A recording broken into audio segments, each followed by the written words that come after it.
eKICS Africa 19 Hub and IDRC, and also the European Union's funded Regional Teachers Initiative for Africa, as well as AFTRA and the African Union. So this session will focus on improving educational opportunities for disadvantaged girls.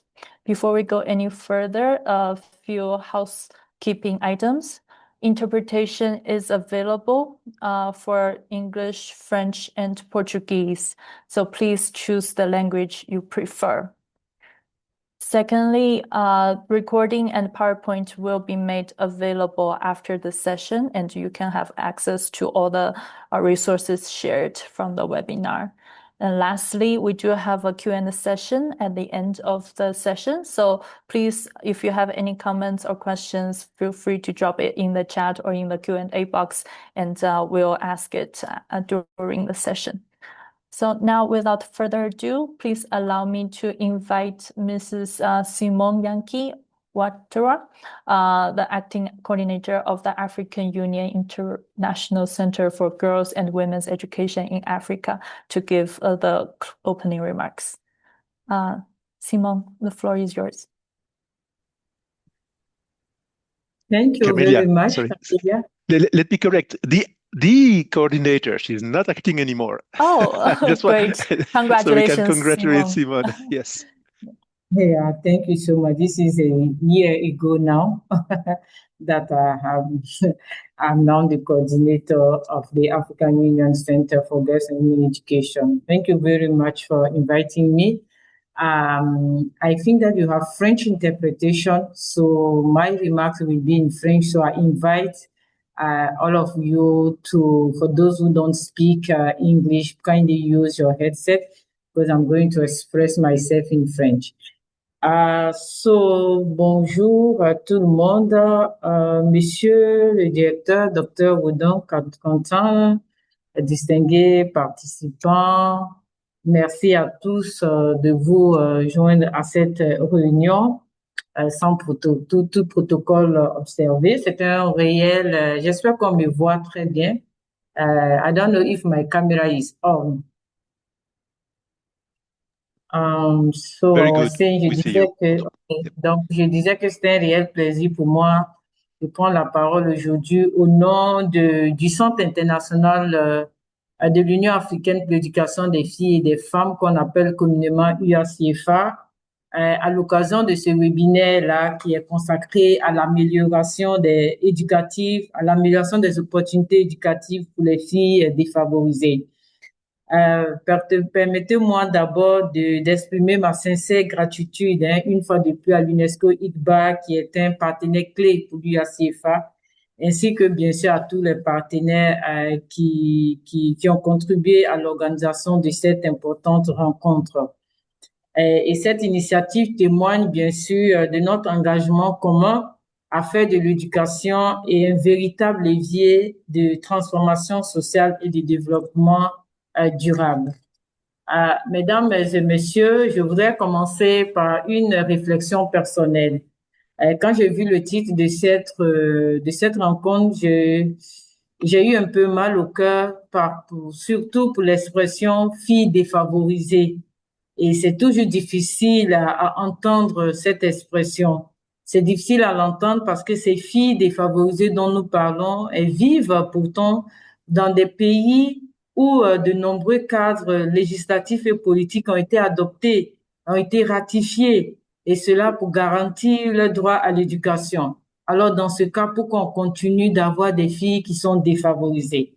C'est sûr que ça existe parce que la méconnaissance de ces droits, leur mise en œuvre insuffisante et les multiples obstacles auxquels les filles sont confrontées continuent de les maintenir malheureusement dans des situations de vulnérabilité, de précarité, d'exclusion et de pauvreté. Il est donc normal de continuer à penser à ces filles défavorisées. Et la question qui nous réunit aujourd'hui, ce n'est pas seulement une question éducative, c'est également une question de développement. Partout sur notre continent africain, des millions de filles continuent à faire face à des barrières qui les empêchent d'accéder à l'école. de rester à l'école, de bénéficier pleinement d'une éducation de qualité. Et comme je l'ai toujours dit, on pense que l'accès est devenu universel pour toutes les filles. Non, ce n'est pas le cas. L'UACFA actuellement vit au Burkina Faso. Nous sommes au Burkina Faso. Et pour des questions d'insécurité, il y a encore beaucoup de filles qui ne peuvent même pas accéder à l'école. Au-delà même de la rétention, l'accès continue même de poser problème dans certaines parties de notre continent.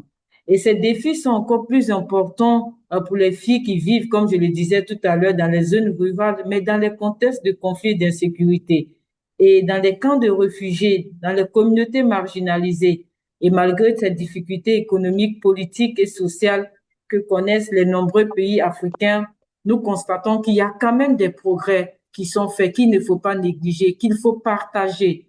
Et à l'Union africaine, et plus particulièrement au sein de l'UACFA, qui est, comme je le disais, un bureau technique et spécialisé de la Commission de l'Union africaine, sous le département en charge de l'éducation, de la science et de la technologie. Nous, au niveau de l'UACFA, nous sommes convaincus que l'éducation des filles, c'est l'un des investissements les plus rentables et les plus transformateurs pour notre continent. Lorsqu'une fille est éduquée, vous connaissez les retombées, vous connaissez les bénéfices, vous savez qu'il y a un retour à l'investissement. Je ne vais pas rentrer dans les détails. L'éducation donc permet à ces filles-là de transformer leur propre vie et bien sûr de toute la communauté. Mesdames et messieurs, l'UACFA poursuit activement son plaidoyer en faveur de cette éducation des filles et des femmes à travers l'élaboration des politiques et le suivi et la mise en œuvre, bien sûr, par les États membres, ainsi que le renforcement des partenariats, dont celui que nous avons avec l'UNESCO, ICBA, les organisations de la société civile, les jeunes, les communautés, tout le monde, parce que l'éducation des filles est transversale et nous avons besoin de toutes les parties prenantes, y compris des filles elles-mêmes, pour pouvoir faire avancer l'agenda. Et donc, comme nous sommes convaincus que cette éducation-là dépasse largement le cadre des différents ministères, nous avons donc dans cet esprit-là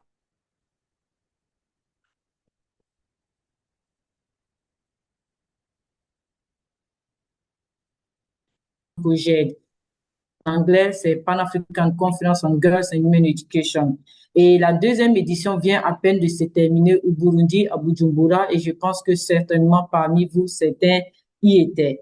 Et pendant cette deuxième conférence panafricaine sur l'éducation des filles et des femmes, la PANCOGED, nous avons essentiellement parlé du développement des compétences. Mais en plus de cela, nous avons parlé de la transformation, de l'importance de la transformation de l'éducation des femmes qui nécessitent des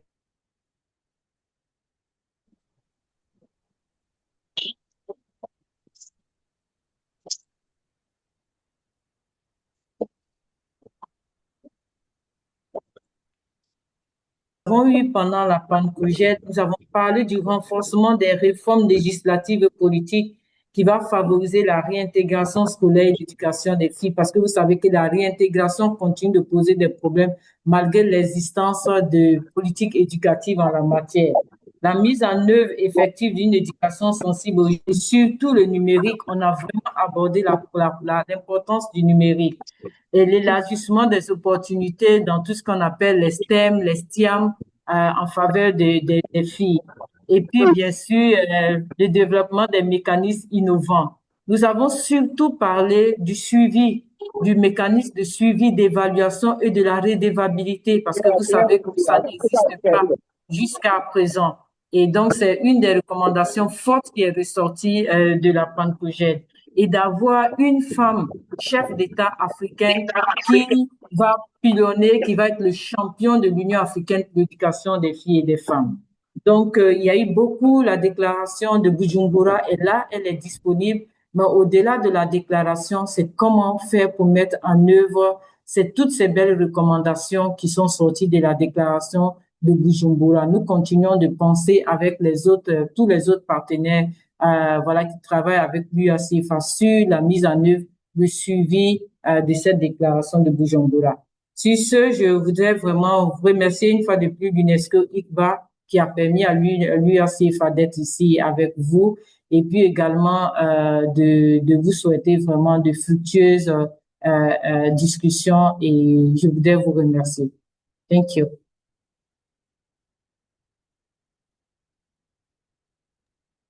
Thank you so much, Simon, for that wonderful presentation and very exciting about all the AU CIFA initiatives. And I was very honored to be at the PancoJet as well. And if you paid attention earlier for the music we played, that was actually the AU CIFA theme song. I'll Exactly. share the link in Thank you the so much. chat. And just to say that we also have the second AU theme song, which is already available that you can also enjoy. Thank you. Perfect. Thank you so much, Simon. Thank you so much. And now, without further ado, please allow me to invite Dr. Ronke to give the keynote address about this issue. Dr. Ronke? Thank you very much. Good afternoon, good morning, and good evening, because depending on where you are from, I want to say thank you so much for giving me this opportunity. And I'm here on behalf of AFTRA. I want to say thank you to Quiet and Mr. Warden as well. So this afternoon, quickly, please can you put it on? Oh, God. Sorry about this. I'm just No worries.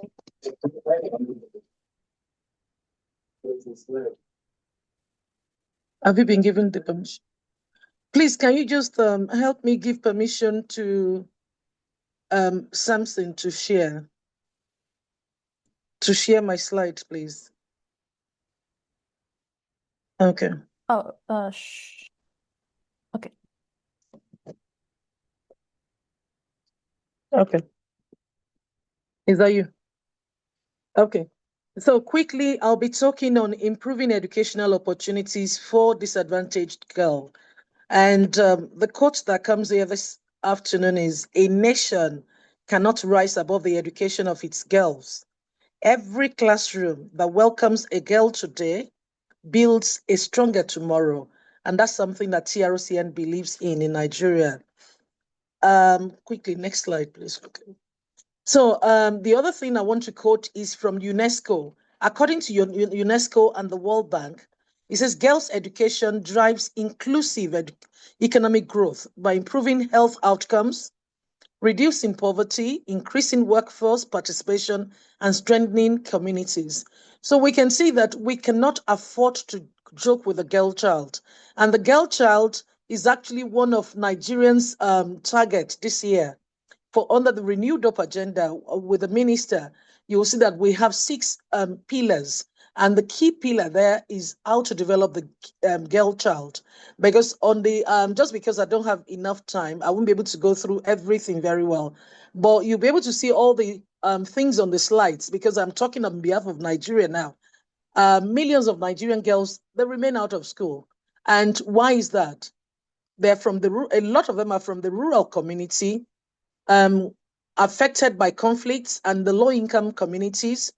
And apart from that, poverty, insecurity, child marriage is still a big thing, the gender norms, and lack of quality teaching. Now, next slide, quickly. Next one.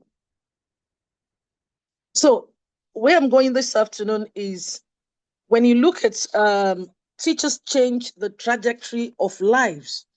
Research identifies teachers as the single most influential school-based factor affecting learning outcomes. And that's something from the Teaching Regulatory Agency. We cannot afford to joke with this at all.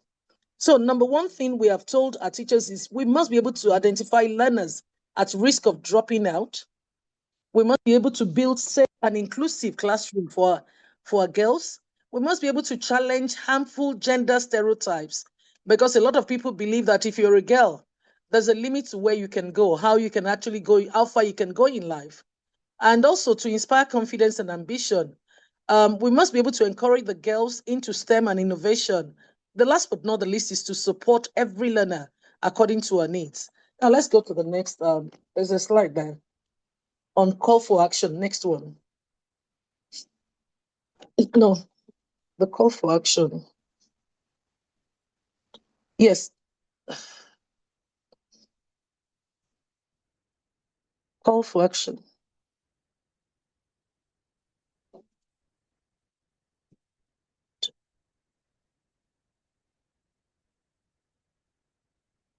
Not this one. The one. Yeah, that's it. Yes.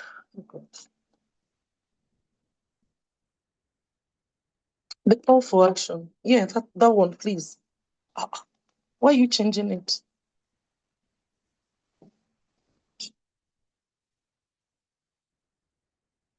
Yes, that one. So the 5 priorities that I want to discuss this afternoon under this keynote address is, as nations, we must be able to strengthen quality and teacher quality in all our countries. That is something that everybody has got to really, that I want to implore us to take account of, because in Nigeria, we're not joking with this now. On TRCN's radar, we have about 4 million teachers. And what we're doing is, how do we improve the quality of teachers in Nigeria as quickly as possible? Number one thing is, you can improve every other thing, but you cannot improve subject knowledge. And so we're supporting them with resources that can help them in classes. Because if we keep on churning out the wrong graduates, it will keep on affecting us. And not only that, what we're propagating from TRCN is, we're not just developing academics. You must be able to develop the whole child. And that is where we want the 21st century skills to be able to be part of what the Nigerian girl child can understand. Because with that, that child can actually grow more people to actually be more learned as well. And how do we also remove the financial barriers? Because financial barriers is a big thing for us on why we're having girl child issue. So what we're doing as a country is, there's a lot of scholarship going on in different states. Not all states, but in quite a lot of our states, we have a lot of scholarship going on at the moment. The school feeding program, that one is not a general thing, but it is going on in few states as well. Transportation support, learning materials. In fact, we give pads as well, menstrual pads, in order for children's integrity and dignity to be maintained. Another thing that we're looking at is creating the safe school environment, because we must be able to protect our children.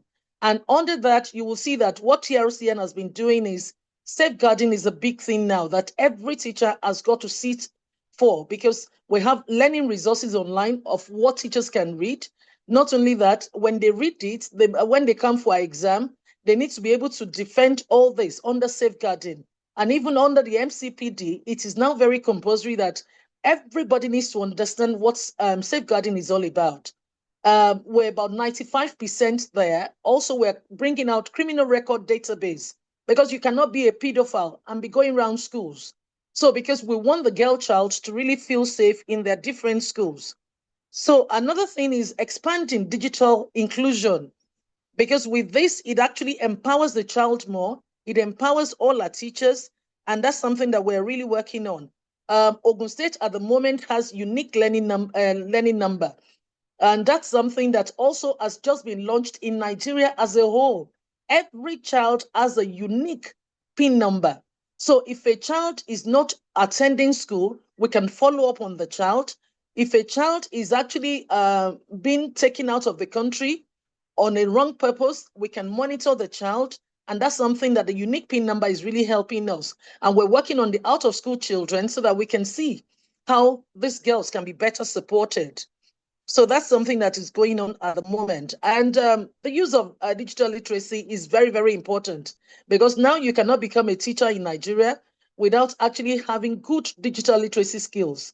And when you look at the analysis of a last result, a lot of our teachers are actually working their socks off on how they can access digital literacy better now. Because how do you speak with the alpha generation child if you're not so good with digital literacy? The last but not the least will be, let's mobilize the community as well. Let the community be engaged. And that's something we're doing with Out of School, because what is making us to drastically reduce the number of out of school children is data. Data is really helping us. And not only that, because with data, it tells us how many people have been to primary school. Why are they not going to secondary school? What is it that we can do in order to support that particular girl child? So because there's a lot of monitoring going on at the moment, it is seriously helpful. And parents also, parents, part of the things we're doing is working with Agency for Mass Education, because the Agency for Mass Education can deal with parents, because sometimes ignorance at the lowest level can affect our girl child from coming to school or from going for early marriage. But now, if every mother, every father can understand the reason behind, the importance or the relevance of coming to education, then they will be able to actually send their children to school. So it is compulsory, but at the same time, all agencies are working together on how to develop the girl child. Now, in terms of intervention that TRCN is putting on, next slide, please. The intervention we're putting forward is there must be quality teaching and learning. Finance, how do we support the girl child? And not only that, let them feel safe in school, let's improve their digital skills, and let the community be part of everything that we do, particularly when it comes to decision making. So we must not forget that we talked about the professional standard of teachers. Do they understand what the standard is? How will they actually welcome these children? How are we not going to stigmatize them? How are they going to access good education? Above all, we need to have competent teachers in all our schools. So with the last one, you will see that preparing our girls for the future, our girls must not simply access education, but they must access future-ready education. So we must give them good basic literacy and numeracy. That's the foundational learning that is actually very, very popular at the moment. School attendance must be monitored, and preparation for existing traditional roles. So with all that, I want to finish with the last page by saying this is actually a national commitment. Imagine the world, not just in Nigeria now, where every girl completes quality basic education, where every classroom has a qualified teacher, every school is safe and inclusive, every learner can access digital opportunities, and every girl believes her dreams are valid. This is not beyond our reach. It requires courageous policy, sustained investment, professional teachers, accountable institutions, and collective action. So, ladies and gentlemen on the platform this afternoon, let us commit to ensuring that no girl's future is determined by our birthplace, her family income, or her gender. Educate a girl, empower a generation, and let's transform the nation. Thank you very much. Thank you so much, Dr. Ronke. And I think this slide, what you show here, the national commitments are very strong and empowering, and shows Nigeria's commitment to empower all the girls to have their potentials achieved. Next, please allow me to welcome Dr. Quentin Walden from UNESCO ICBA. 1 second. Quentin, would you like me to share your PowerPoints or? Yes, you can do it. Okay, great. Okay. Please go ahead. So thank you and thank you, Dr. Ronke. Thank you, Simon. So what I wanted to do today is to share a few findings from analytical work on girls' education. Some of you may have heard me sharing some of the same messages in other meetings, but I want to emphasize again the importance, for example, of learning. So you can go to the next slide, Camelia. So we are doing at ICBA what we called Africa Teachers Reports. The first report was done in 2024. That was actually with CIEFA, the Center for Girls' Education. Simon is the coordinator. We have 2 reports coming up now on foundational learning and teacher professional development. And the next report is on teacher well-being. And I want to share a few findings from those reports. You can go to the next slide, Camelia. So if I were to ask you as members of this webinar, what do you think is the main issue preventing girls from having the opportunities they should get in education, there is a good bet that you would choose issues of social norms, right? And this is actually a graph that comes from one of the surveys we implemented with the African Union when we were helping the African Union prepare the new continental educational strategy for Africa. This was the gender survey. This is the answers among the English-speaking respondents, and you can see that social norms was in this index the most commonly mentioned reason for why girls sometimes are lagging behind boys in educational attainment.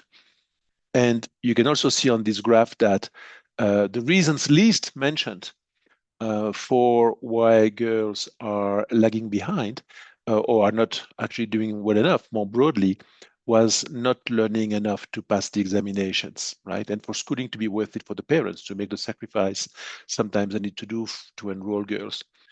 And so if you look actually at the data, it's a bit the reverse of what those perceptions suggest. And you can go to the next slide, Camelia. So if you look at primary education, you can just go to the next slide. That's fine. If you look at primary education, we see in many countries that lack of learning in primary school is the main reason for dropping out. Can you go to the next slide, Camelia?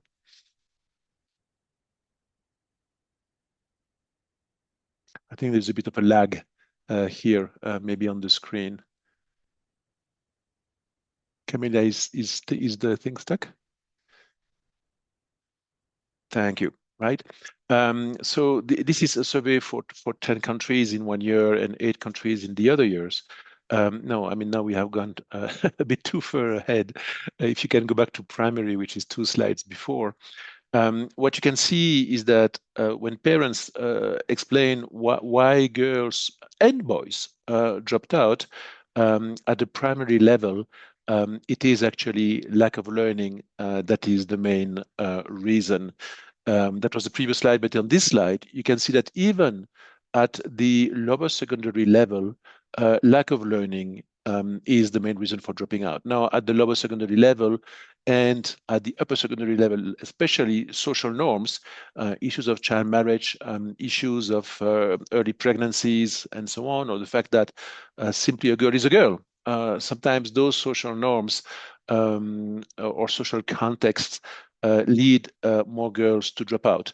But most of the girls and most of the boys drop out at the primary level and then at the lower secondary, and the lack of learning is the main reason, right? So that needs to shift a little bit our thinking in terms of what we have to do. We have to do many of the girls targeted interventions, but we also have to improve learning. And I think that's also one of the messages that the registrar for TRCN in Nigeria just explained.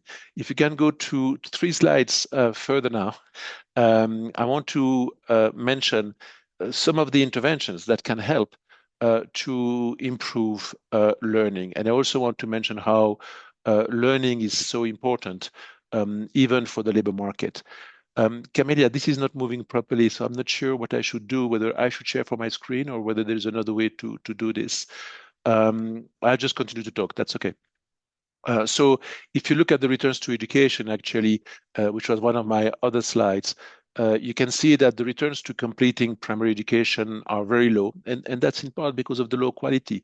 The returns to just being literate are much higher. And of course, the returns to secondary education are higher. And whenever you look at many outcomes, whether it's labor market, whether it is health, whether it is autonomy and decision-making, the benefits really start to show up only as of the upper and lower secondary level.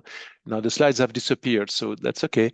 I'll just talk. It's okay if I don't have the slides. The next slides was supposed to be about what do you do about it, right? And I want to mention that there is a very interesting report, I think many of you know it, that was done by the World Bank.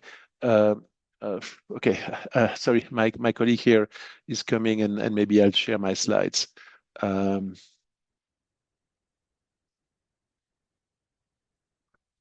All right. I hope you can see my slides, and I will try to go in presentation mode, but I don't know if they will move properly.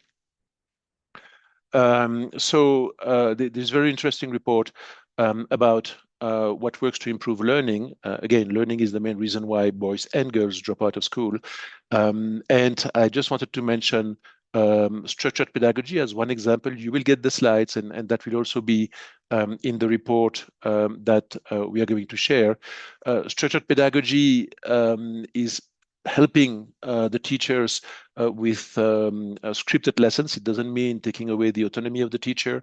And the other major intervention that is recognized in the literature as helping is teaching at the right level. And here you have a few of the core components of teaching at the right level. Focus on a streamlined set of foundational skills, regular assessments to identify how well kids are learning, and so on. This is a visual more broadly that explains the theory of change, if you will, of teaching at the right level. But it would be interesting to understand how we could improve this and expand this in various classrooms. Now, those reports on what seems to work for improving learning are based on RCTs, randomized controlled trials, and quasi-experimental evidence. I think it's also useful to look at the correlates of learning, and that's done through regression analysis, and PASEC is probably the best data set. This is an analysis for 2019, and the new data will soon become available. Now, these are some of the characteristics of the child that are associated with better or worse learning for reading and mathematics, right? This is about 14 countries in that year. What you can see, of course, is that if a child is from a better socioeconomically defined household, so a richer household, this child will do better. I mean, of course, learning in one's own language matters as well. And by contrast, having to do a lot of domestic work or having a disability are associated with lower performance. Now, this one is more important, and some of you might have heard me talking about this, but there are also school level characteristics and teacher level characteristics that matter, right? And I want to emphasize too, if you have a female head of school, you have a gain for boys and girls in learning. And if you have a female teacher, you again have a gain for boys and girls in learning. There are many other things that matter, but those are actually relatively easy to fix in a way. At least they would not cost too much to implement, because you have to pay the teachers, you have to pay the school leaders. And so if you were implementing many more programs to encourage more women to go into teaching and school leadership, we could get gains that could be achieved, and that would be also cost effective, probably. Now, one thing that always I find it both a bit disappointing, but also a reality check, is that if you start to actually do simulations about how much gain can we really get from different interventions based on those correlates, those regressions for learning performance, you can see that this is jumping, but you can see that the gains are often not too large. And I think that that's very important to always realize that once you implement an intervention nationally, you could get substantial gains, but you cannot fundamentally always change something with just one intervention. You need to have the package of interventions. And these simulations, which I cannot explain in too much details, but show that each intervention would increase, and on the bottom axis, you have the percentage gains in scores, 1, 2, 3%. Now, if you do 5 of those, then you get to 10, 15%, which is a really substantial gains in the test score of the child. But so we have to always be realistic about what we can achieve with some of those interventions. Now, I did mention more women teachers, more women school principals is very important. These are data for the Francophone countries in Africa, most of them at least. And you can see that men are still most of the teachers, especially at the secondary level, but also at the primary level. We need to have programs to help women stay. Now, this is just a slide to show the same reality in the case of Ethiopia. Very, very few principals who are women and few teachers as well, although it's mostly an issue for principals. Now, we did a small survey in Uganda. And we asked women, and there were a few men responding, but it was mostly women because it was a meeting for women mostly with the teacher union. What could help? And I find this instructive because the three main responses for those women, what could help to have more women as school principals? Financial incentives for more women to acquire the university degrees needed for leadership position. That came out the strongest. The second one, which actually is not an issue in the education sector, that's the view of those women, right? Appointment of more women in senior education roles in the government. So that's not at the school level. And then the third one was sensitizing the communities on the positive impact of female school enrollment. Other things like family-friendly teacher career policies and so on were mentioned much less, right? But the financial incentives for women to be school leaders, to get the degree they need for that, or even for women to be teachers, I think very few countries have that in Africa.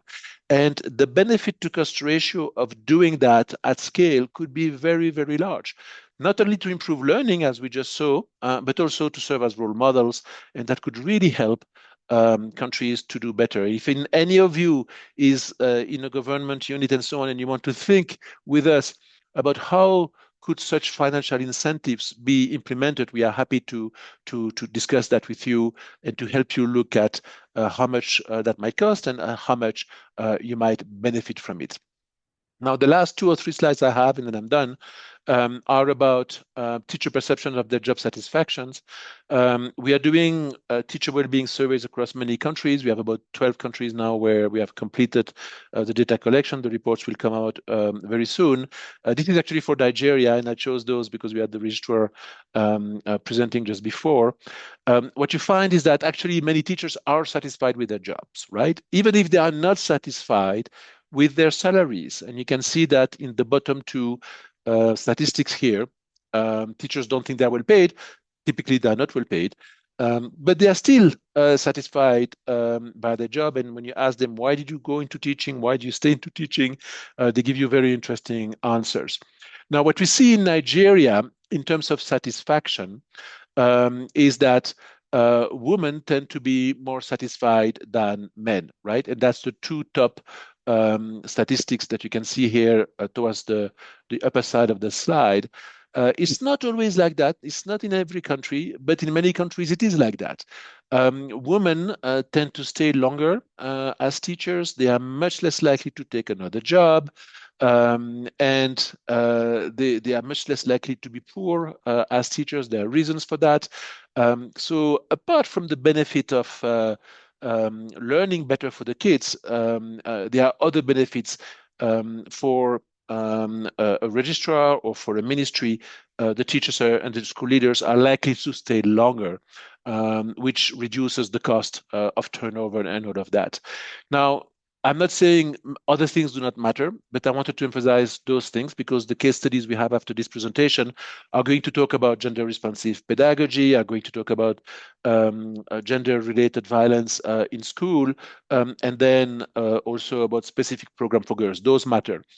The last 2 or 3 slides, we have e-learning courses, one on gender responsive pedagogy, that's available on our website. We have another one on preventing violence in school that's available on our website.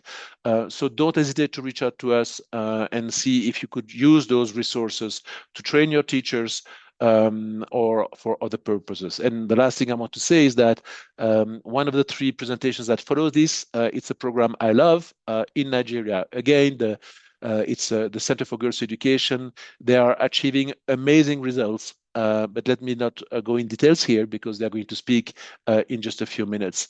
And so if I want to conclude what I wanted to say, what I was trying to say is that we need the interventions that are targeting girls specifically, and this is what the 3 case studies that follow will provide. But we also need to improve learning, and to do that, having more female teachers and female school principals is really a priority, and one of the most cost-effective interventions you can implement, apart from what the literature suggests, like structured pedagogy, teaching at the right level, etc. Back to you. Thank you so much, Quentin. And sorry, since there's a thunderstorm coming in Addis, so I think the internet hasn't been working great. But yes, to all participants, we will share the PowerPoints and the recordings after this session. So look forward to that. And indeed, our next presenter is Ms. Habiba, to give us the presentation about the Pathways to Choice model from Nigeria. So now, without further ado, Ms. Habiba, the floor is yours. Hello, everyone, and good afternoon. My name is Habiba Mohammed from the Center for Girls Education, Nigeria. Today, I am presenting a model that we have tested here at the Center for Girls Education. We piloted the Pathways to Choice program in Nigeria, funded by Ford Foundation, and now it is being scaled by the Gates Foundation. So I will talk about it. It's an out-of-school girls initiative that supports girls to be in school, stay in school, and complete schooling. So for the Pathways to Choice program, we targeted girls between the ages of 11 and 16. But at the Center for Girls Education, our program is from preschool, 4 years to 24 years. That is our target. We try as much as possible to support all categories of girls, from married adolescent to those that are not married, to those that are in school, and those that are not out of school. For the in school, we want retention and completion. For the out of school, we want them to go back to school, stay in school, and complete schooling. So the goal of the project is to empower girls in northern Nigeria, for them to be able to transition from adolescent to adulthood without much problems. And the work we do is to support them in accelerated literacy and numeracy instructions, life skills, vocational training, and livelihood opportunities, to enroll them back to school and ensure that they are able to reduce the risk of child and early marriage. Next slide. So the objectives of the Pathways to Choice program is to enhance the agency and transition rates for formal education for out-of-school girls through accelerated literacy, numeracy, and life skills training. Increase economic autonomy through training in vocational skills, apprenticeship, and micro-enterprises to support girls' economy. And then contribute to the body of evidence of the role of education and vocational training in preventing early and child marriage in northern Nigeria. And then to increase community support for girls' education, work and delay age of marriage, and through advocacy and community engagement. Next slide. So the key activities that we implement in the Pathways to Choice program is community engagement. Then we have the baseline to know where our girls are. Then the religious and traditional leaders workshop for the religious leaders to know what will be happening in our safe spaces. We do mentors training, and majorly we work with teachers, primary school teachers and secondary school teachers. Then accelerated basic academic learning, that is girls being able to learn in the safe spaces. Then we do school enrollment, then apprenticeship-based vocational training, and then we do the end line. And we follow our girls to ensure retention and completion of schooling. Next slide.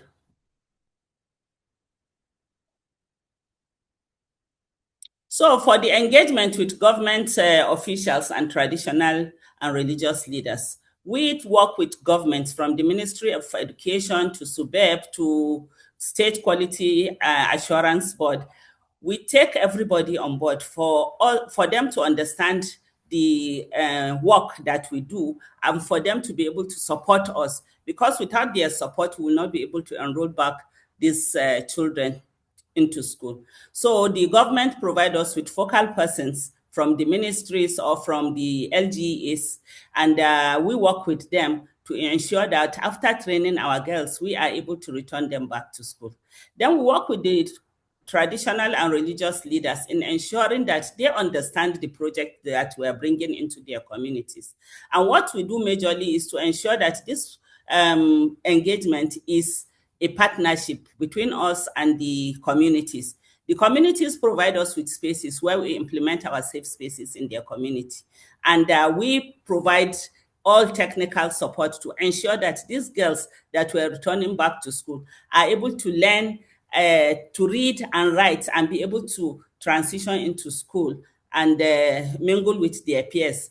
And what we do is to ensure that everybody is taken on board, all stakeholders from PTA, from SBMC, other teachers, school principals, school head teachers, everyone. We work with them to ensure that there is no hitches when we enroll back our girls into school. Next slide.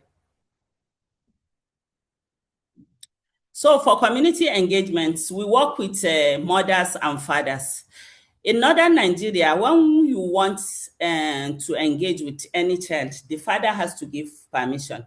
We have consent forms that the parents need to sign to ensure that they are agreeing that their children will stay in school, will stay in our program and complete the program and then transition into school. But majorly, we found out that when parents give permission, especially the fathers, the mothers tend to refuse to allow the girls to go to school or to go to the safe spaces. So that is why there is need for us to engage with the mothers too. The mothers are the ones that stays with these girls and send them on errands or hawking. So we engage with them to allow them, for the time that we'll be interacting with these girls, they should allow them to stay in the safe spaces. And we told them that they should, as much as possible, be able to follow up and see what is happening in the safe spaces. And when we have interactions with our girls, we tell them that when they go back home, they should try and support other girls that are not able to be part of our program to teach them what they have learned, so that teaching will go wider and they will learn better when they are able to teach others. So our engagement with parents is very crucial to ensure that our girls are able to stay in school. Next slide. So after engaging with the community and religious leaders, the community and religious leaders vet our curriculum to ensure that it doesn't interfere with cultural norms and religion. And mostly what we have is from one location in Nigeria to another. For example, Kaduna and Sokoto, the language is always the barrier. It's the Hausa language is spoken, but there are dialect difference. So we take that into cognizance in every state that we work. So we get teachers.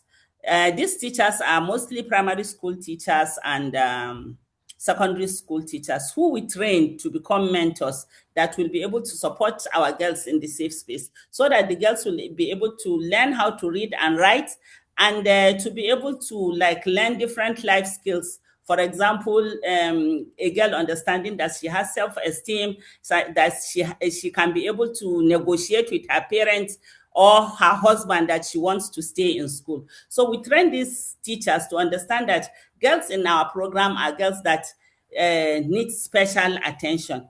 There is no beating in the safe space. There is no use of vulgar language, and the mentors need to understand the ethics of working with girls, and they need to abide by those ethics too. So we do training of mentors, and we do review meetings too monthly for these teachers to understand their context when they go to the safe space, how they will be able to implement it better.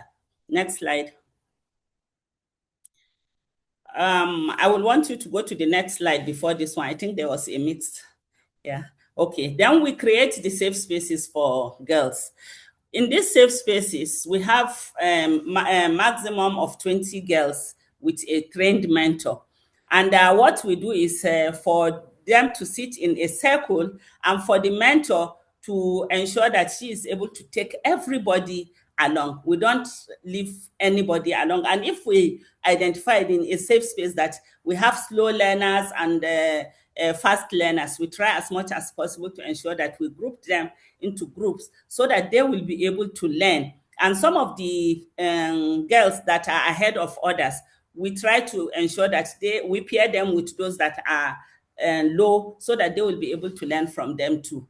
And the safe space is a space where many things that a girl needs to know about herself are learned in the safe space. That is all issues of life skills, from issues that has to do with reproductive health, issues that has to do with self-esteem, negotiation skills, confidentiality, issues of nutrition, issues of climate change. So many things are taught in the safe spaces. And most of those life skills are never taught in the four walls of a classroom. So the girls learn what they will never have been able to learn, even if they are in school. Next, the slide up before this. The girls learn, their learning is accelerated because we want in 9 months to be able to prepare them for entry into schools. So what we do is we start with the language of the immediate community. We support them to learn how to speak and write in their own language. Then we move to Jolly Phonics, where they learn sounds, and then they are able to use the English language effectively, since English language is our medium of communication and learning in Nigeria. Next slide. So after that, we now enroll these girls back to school. We work with our focal persons. We work with the education secretaries in the primary schools. We work with the SUBEB, that is the state's universal basic education in any state that we work in, for us to be able to have support to enroll these girls back to the classrooms.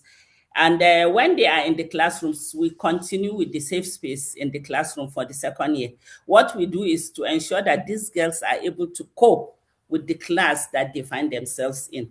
And this support from government has been very crucial, because no matter the number of out-of-school girls that we take to a school, the program and the principal or the head teacher is obliged to enroll them back to school. Next slide.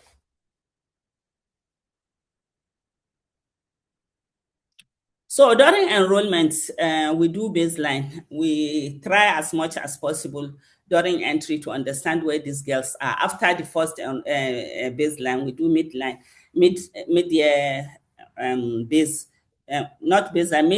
mid-year evaluation to know where they are by the time they are entering school, before the end line after 2 years. And then we don't stop there. We follow them.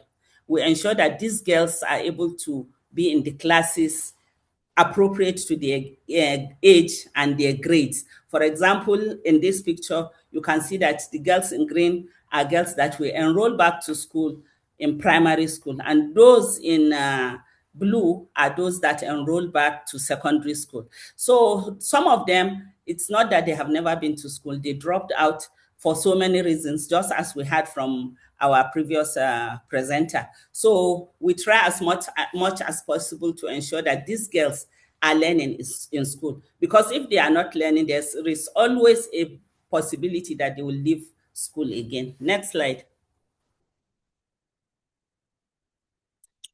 Then we have the vocational training and apprenticeship aspect. We train our girls in different vocational skills, from tailoring, oil processing, poultry, animal husbandry, phone repairs, electrical, electronics, bag making, shoe making, soap making, and cream production. We try as much as possible to ensure that we know that poverty is one of the things that is making girls not to stay in school. So we support them to learn different skills, that vocational skills that will help them to earn little money that will help their family and themselves in their communities. For example, we have a community where the girls chose that they want to do phone repairs and electrical electronics. One of the fathers of the girls was like challenging, this is not a trade for women that why should women go for phone repairs and electronics. The girl told her father that they don't have light in their house. She said, I will wire our house if you can buy the necessary equipment. And the father said, I will challenge you to it. So he bought the materials, and this girl was able to wire the house of her father, and there was light. And everybody in the community now was saying, we want our girls to be enrolled because we see that girls too can do what boys can do. We always tell them that we don't say we are equal to boys, but we believe that whatever a girl wants to do, she can be able to do it. Next slide.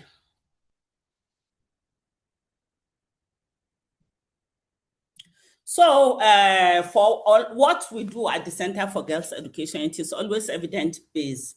For the pathways to choice, the evaluation of the pathways to choice shows that there was increase in school participation rate for 70% of the girls enrolled back to school. The functional literacy and numeracy was 79% because all the girls were able to read and write. But at baseline, we just have 70% of them who were able to read.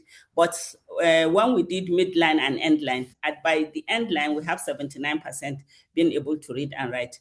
There is increase in life skills competency in most of the girls because we have 79% of these girls able to use what they have learned in the life skills for them to negotiate with their parents or with their fiancé who they want to marry, that I want to stay in school, I want to complete schooling before getting married. Next slide. So for what we have, girls delay age of marriage. Initially at baseline, we have girls married at the age of 14, 15. But when we did our intervention, there was a delay of 2.5 years.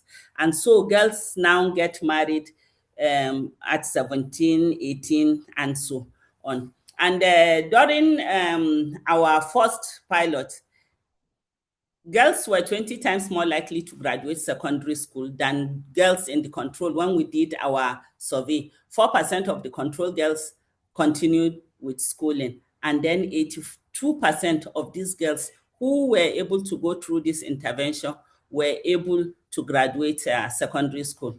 So the safe space dramatically shifted life trajectory for girls, reducing child marriage by 80%. I always say in most meetings that if we want to end child marriage anywhere in the world, not only in Nigeria, let us keep girls in school. If girls are able to complete 12 years of schooling, we will not be talking about issues of early marriage. Next slide. So the success we had in the pathways to choice includes increased school participation rates for primary school completion, secondary school transition, and retention and completion of schooling. That is 12 years of schooling. There is increased functional literacy and numeracy skills. And there is increased life skills competencies, communications and negotiation, and knowledge on health, gender, and rights. Girls understood that education is not a privilege, but it is a right for every girl. Then there is increased aspiration, agency, and voice in decisions related to education, marriage, and work. Then increased community support. We were able to have community supporting us to ensure that girls attend school, they are able to even work, and then there is this issue of delay of marriage, and then delay of the first childbearing too. And there is increased economic autonomy because when girls are able to learn vocational skills, they tend to be able to support their families too in their own little ways. Next slide. So apart from successes, we have challenges too. Some of the challenges we have when implementing our program is during seasonal seasons. For example, during raining season or harvest seasons, we have poor attendance or lateness to the safe spaces. And there are children that have undergone trauma where they need support. And it's when we have people that can support them, that is people that are experts on this field that will be able to support these girls. Then we have issues of Nigerian general elections. During election times, people are afraid to go out, and we have issues of girls not attending the safe space as much as possible. Then we have issues of schools, where we have buildings of schools collapsing because of the rainy season, which hinders girls from going to school too. Then we have a strong desire for vocational training by all participants. They want to learn, but what we have, the resources, cannot be able to support every girl to learn.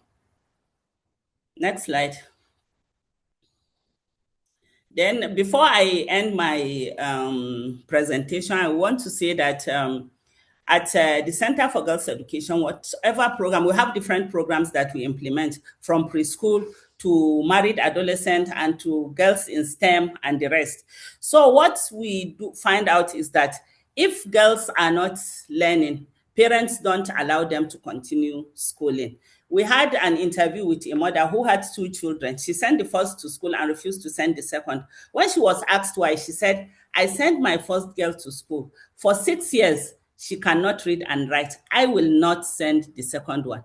So for us, we believe that when girls are learning, when there are accelerated learning, for girls to show that there is learning taking place, there is every possibility that their parents will allow them to continue. So we believe that with the support of all of us here, we can be able to end the narrative of out-of-school children in the world. Thank you. Thank you so much, Habiba. As you see, there are so many clapped hands and hearts for you, because this is such a powerful program, and we saw great results coming out. Yes,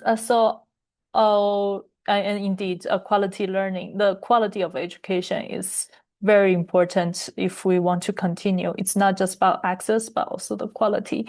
And for your note on that, keeping girls in school to reduce early child marriage, that's very important. Now here we have a project about how to include girls, even if they are already in early marriage and pregnant with babies. How can we have a program to support them to be more inclusive and safe, provide a safe learning space for them in education? Please join me in welcoming Dr. Mike to deliver the presentation. Thank you so much, Louis, and good morning, good afternoon, good evening, everyone. Happy to be here and to share about our project, which is using youth-driven solutions and digital technologies to make schools safer and more inclusive for pregnant, parenting, and gender non-conforming youth. I'll be here with my colleague Nadia, who is a researcher on the team. So next slide, please. IPAS works in 20 plus countries to advance reproductive justice by expanding access to abortion and contraception. We work with intersectional movements, youth, adolescent right movements, climate justice, LGBTQI plus right, and using intersectional programming to advance sustainable abortion access and right. Next, please. This project is implemented in 3 countries, Côte d'Ivoire, DRC, and Mali. And it's a consortium of 3 organizations, 2 universities, University Félix Houphouët-Boigny in Côte d'Ivoire, École de Santé Publique de Kinshasa in the DRC, and IPAS, who has a team in the DRC and in Côte d'Ivoire. Next, please. So as background, I think nearly 250 million children experience gender-based violence in and or around schools each year. And the harm is especially severe for students seen as different, pregnant or parenting girls, young people with disabilities, gender non-conforming youth, and LGBTQI plus adolescents. School teachers often overlook the stigma and violence these students face and its impact on their education health and well-being. Next, please. The product has an overall objective to better understand and assess policy and practice solution to address school-related gender-based violence and discrimination in Côte d'Ivoire, the DRC, and Mali, and particularly has experienced it by pregnant, parenting, adolescent girls, and gender non-conforming youth. Next, please. As specific objective is to explore experiences of gender-based violence, discrimination, and harassment at school, identify the impact of this violence, discrimination, and harassment on the ability to continue schooling, feelings of safety at school, and health and well-being. And the third is to identify current policies and practices that hinder the safety and continued education of young people who are particularly vulnerable to GBV. Next slide, please. This is just a geography of intervention. Next, please. The project has 5 main components. The first one is to do a document review of existing policies on the school environment and how they're protecting, regulating the protection of pregnant, parenting, youth, and gender non-conforming. And the second phase is the baseline to identify the different harmful behaviors experienced. And third one was the intervention part, where we use value clarification, attitude transformation, development of digital tools to address harmful behaviors, and then set up support groups in and outside of school. And the fourth is to evaluate the VCAT efficacy. And the last one is to share documented positive policy application, lessons learned with other partners so that it can be scaled up. Next, please. This is just showing the document review done on policy, the policies that are regulating school environment, and to see if they are policies protecting pregnant adolescents in school. And as we can see, in general, we saw that there is a small body of policies that were evidenced during this review that are protecting pregnant and parenting girls in school, and particularly for to protect gender non-conforming youth in school. There is almost no policies in the different countries that were evaluated during this session. Next, please. So the research part for the baseline, we used exploratory research, multi-country mixed method study on sexual and reproductive gender-based violence. And the data was collected from February to April 2025 via school-based surveys, in-depth interview, and focus group discussion with participatory mapping exercise. And we use also the implementation research. When we're applying the VCAT, we're also evaluating the impact. And also using the AI integrated chatbot in the DRC to see what is the impact on the use of digital tools on the change of attitude, but also probably future behaviors. Next, please. So the baseline, the sample of the baseline, we assessed 9,045 secondary school students who were between 14 to 19 years old. And we did in-depth interviews with 120 across the 3 countries, and also with education stakeholders. 108 education stakeholders were also interviews, and focus group with 17 adolescents. So next, please. So the key finding from the baseline, next, concerning the school environment. Next slide, please.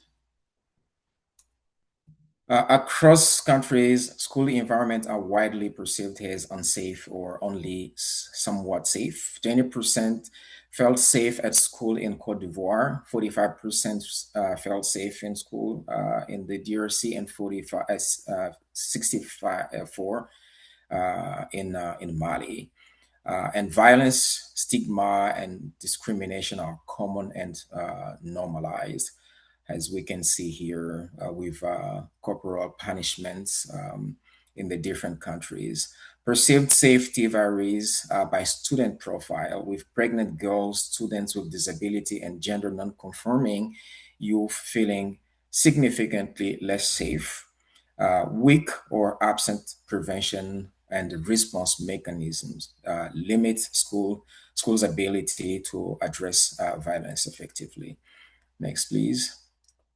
So gender-based violence prevalence is high across schools, including psychological, physical, and sexual violences. 56% reported experiencing sexual harassment or violence in the past year in Cote d'Ivoire, 67% in DRC, and 51% in Mali. And GBV is significantly underreported due to normalization of violence, fear of retaliation, and limited adult intervention. The rates of violence experienced were highest among gender non-conforming or LGBTQI adolescents and adolescents with disabilities. A marginalized group are often socially isolated and invisibilized, limiting any support toward them. Next, please. Pregnant girls face intense stigma, mockery, exclusion, and reduced safety and lack of support to finish their studies. This is a quote from in-depth interview in Cote d'Ivoire. Next, please. And students with disabilities are disproportionately exposed to multiple forms of school-based violence, as we can see. Reported bullying in the different countries hitting 19%. Nearly all gender non-conforming students experienced bullying and harassment, including rejection, discrimination, and verbal abuse. In the DRC, one interviewed adolescent said, "I actually think they might even kill me there. Sometimes they even hit me while saying I'm gay. And the teacher just let it happen. I don't bring my phone or any other personal belonging anymore because they snatch them from me." So next slide, please. This is just showing the level of violence, particularly for the gender non-conforming youth. GBV compounds mental health and sexual health risk, especially for already marginalized youth. And this is from Kinshasa. Next, please. So the effects of gender-based violence on schooling, it leads to absenteeism, disengagement, and reduced classroom participation. Students experience lower concentration, motivation, and academic performance, and sustained exposure increases risk of school dropout. Pregnant girls and gender non-conforming youth are highly affected in educational continuity. Next, please. So the research conclusions, schooling in all three countries are characterized by high levels of normalized GBV stigma and discrimination, particularly affecting pregnant girls, students with disabilities, and gender non-conforming youth. Underreporting and weak response system allow violence to persist unchecked. GBV has serious consequences for students' mental health, physical safety, sexual and reproductive health, and educational continuity, increasing school dropouts. That's why IPAS has a program that we call CTS Nexus, Child Married Teenage Pregnancy and School Dropout, where there is an interconnection between the three kind of issues that student girls usually face in school, and we think that addressing them collectively improves the outcome and keep girls in school as long as possible. So marginalized groups remain inadequately protected, poorly supported, and often invisible within existing school structure. Next, please. So the intervention part of our project is built around adapting a value clarification action transformation toolkit that would address stigma and GBV for inclusive education. And this toolkit was adapted using the knowledge from the field, using the feedback from youth after the baseline assessment, sourcing information from the baseline. And after developing the toolkit, we trained educators, teachers in a trainer of trainer session to learn about VCAT, how to impact their school environment. And that was to address harmful norms and attitudes affecting girls in educational opportunities and promote inclusive, right-based, and gender-responsive school environment. And the approach was participatory, and we use reflections exercises, putting people in the real lived situation and help them reflect on their values and how they've been taught by their communities to use their values, and help them identify new values while exposed to evidence and facts from their societies and develop more empathy. And 127 school actors were trained, and we've seen an increased awareness of SRHR and sexual and reproductive health and rights knowledge in students, and stronger commitment to reducing stigma and discrimination in school. School leaders committed to promoting safer and more inclusive learning environment.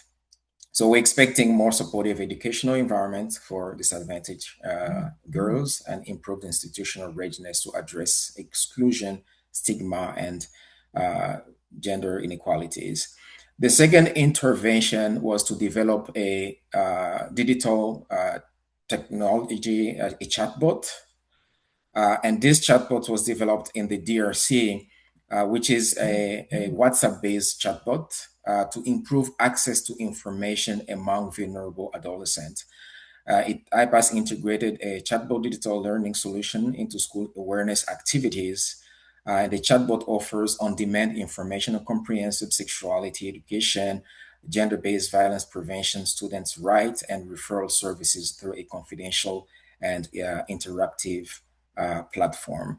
The outcome from the use of this chatbot in the DRC is still at the beginning, but 650 students used it, and they demonstrated improvement of knowledge, where 63%, for example, can recognize psychological violence versus 32% at the beginning or before the intervention, and 90% of students knew how to recognize sexual violence versus 40% before the intervention.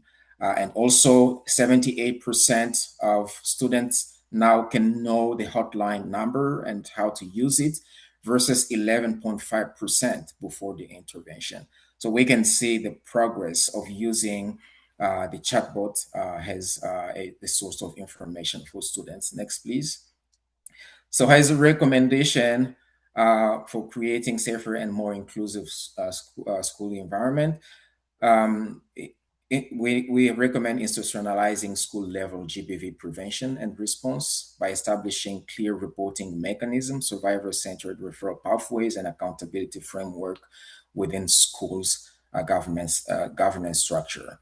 Address the normalization of violence and exclusionary norms through gender transformative and inclusion-focused curricula that explicitly challenge stigma toward pregnant girls, students with disability, and gender non-conforming youth, and to strengthen capacity of teachers and school personnel. Leverage youth-centered and digital approaches to improve access to information, confidentially reporting, and peer support and engagement of marginalized students. And lastly, to protect educational continuity for vulnerable learners by preventing exclusions, offering flexible learning arrangements, and implementing reintegration and support mechanisms to reduce absenteeism and school dropout. Next, please.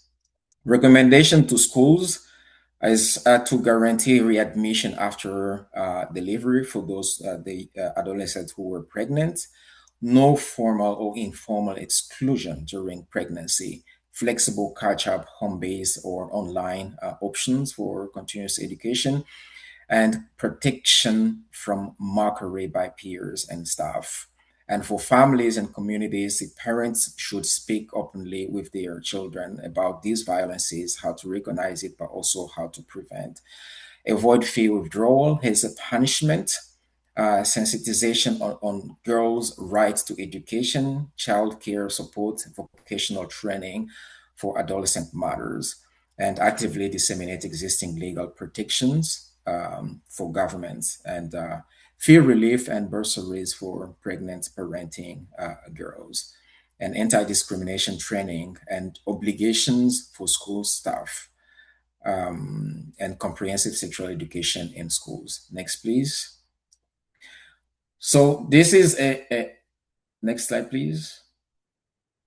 This is a quote from an interviewed person in Kinshasa. My pregnancy doesn't stop me thinking about my future. On the contrary, it's this child who is coming that makes me think about my future and prepare myself. If I study and reach my goals, then my baby will have a good future. So this is a quote, and we believe this product is creating strong impact in the DRC. There is a policy conversation right now. The Ministry of Education of the DRC issued a circular last year protecting pregnant girls in school. And currently there is a conversation about the application of that circular, and the research finding the findings from this research are being used in this conversation to shape like accompaniment measures for that protecting circular. Thank you so much. Thank you. Thank you so much, Mike. That was a very informative presentation, and it's great to see so many conversations happening and initiatives taken for this. Yes, so our last speaker is Evelyn from VVOB, and she'll be presenting on teaching how we can incorporate teachers into gender-responsive pedagogies. Evelyn?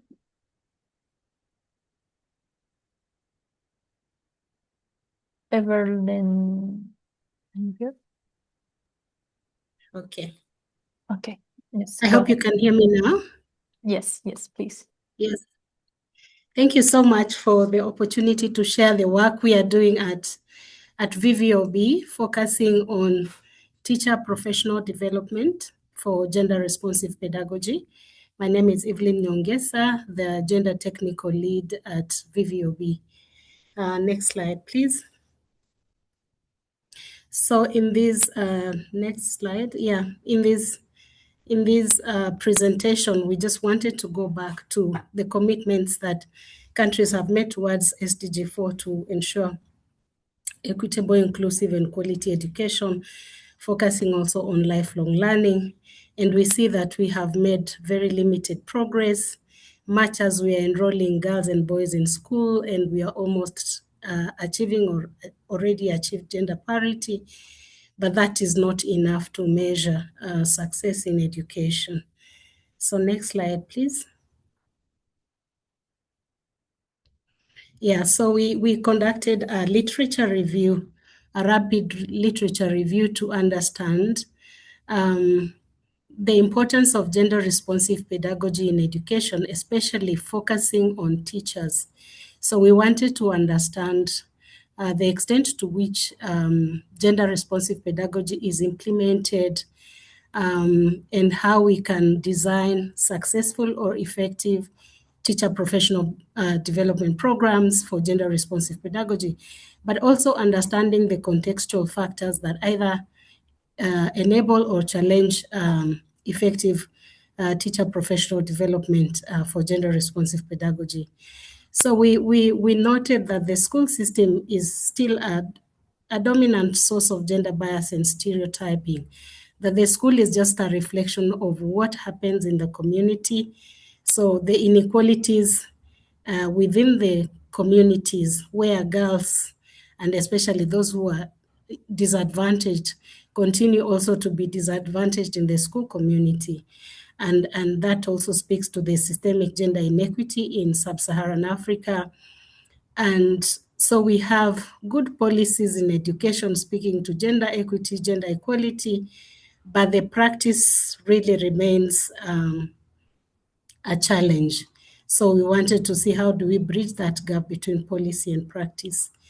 And as I've said before, despite improvements in enrollment, the quality and inclusiveness of learning environment still lags, that the learning environments are not inclusive and supportive of all, different diversities of learners.